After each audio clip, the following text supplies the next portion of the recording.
Okay, today let's calculate the Bohr radius of a hydrogen atom here. Um, we'll assume we have a hydrogen atom with a proton in the center and an electron orbiting around in a circle at a radius r for the orbit. Of course, the proton is positive and the electron is negative, so you're going to have an electric force on the electron here towards the proton. You'll also have centripetal acceleration towards the proton also. So we'll start with Newton's law. Sum of forces on the electron equals the mass of the electron times the acceleration of the electron. The only force on the electron is the electric force, we'll assume. And there's the mass of the electron, and the acceleration will be centripetal since the electron is moving in a circle. So the force electric is K naught electric constant, charge of the proton, charge of the electron, divided by the distance between the proton and the electron squared.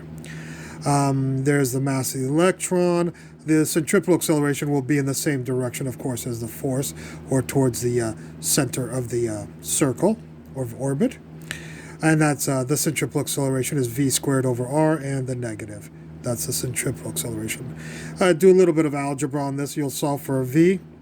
That'll equal the square root of k naught e squared, mass of the electron times the radius here.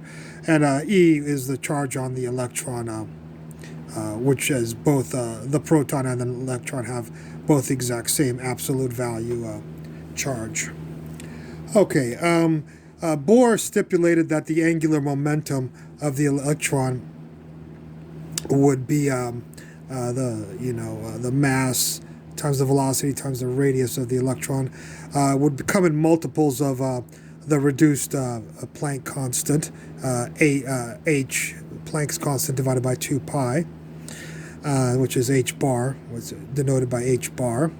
We have the mass here. The velocity, will take these people and plug them in right there. And there's the radius of the electron.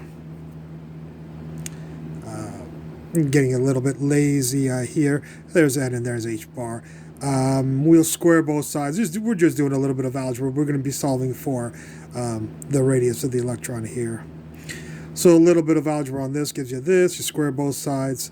And if you solve for the radius here and here, the radius of the electron will be equal to this. N is a multiple of h bar, by the way, so that's why there's these n. So here's our Bohr radius if n equals 1, so we'll stick a 1 in there. H bar, again, is Planck's constant, 6.626 times 10 to the negative 34, divided by 2 pi, so we'll stick these people in there. The mass of the electron is going to be 9.11 times 10 to the negative 31. We'll stick that right into here. And K naught is 9 times 10 to the 9th. That's the electric constant. And the charge on the electron and proton, the absolute value is 1.6 times 10 to the minus 19. And when you plug all these people into this formula, you'll get a radius of the electron's orbit around the proton in a hydrogen atom to be 5.29 times 10 to the minus 11 meters. Okay, and that's called the Bohr radius.